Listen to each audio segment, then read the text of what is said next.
আলাইকুম রহমতুল্লাহ বারাকাতুহু।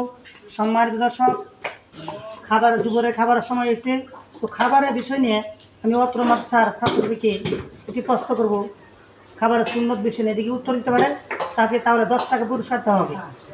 তো ছোটো বাচ্চাদেরকে 10 টাকা পুরস্কার দিলে আনন্দের তারা অনেক খুশি হয়। তো আমি ওই বাচ্চাকে আমি একটু প্রশ্ন করি। বাবা, তোমার নাম কি? মুজাক্কির হোসাইন। তোমার বাসা কোথায়? ময়মনসিংহ বহরা। আলহামদুলিল্লাহ। খুব তুমি কি পড়ো? কয় পারা পড়ছ? মাশাআল্লাহ। দর্শক থেকে এই ছোটো বাচ্চারা 2 পারা কোরআন শরীফ মুখস্থ করে দিয়েছে, আলহামদুলিল্লাহ। তো আমি তাকে একটি প্রশ্ন করি, খাবারের শুরুতে 2 হাতের কবজির সহ ধৌত করা কি সুন্নাত? মাশাআল্লাহ। সম্মানিত দর্শক, উত্তরটা সঠিক হয়েছে। খাবারের শুরুতে কোন দোয়া করতে হয়? মাশাআল্লাহ। দর্শক, এই উত্তরটি সঠিক হয়েছে।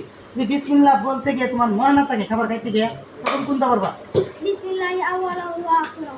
Thank you. দর্শক, এই উত্তরটা সঠিক হয়েছে। দেখেন, তিনটা প্রশ্ন করা হয়েছে, সবই উত্তর উনি দিছে। এই জন্য আমি ওই বাচ্চাকে 10 টাকা পুরস্কার দিলাম। তুমি মজা খাইবে।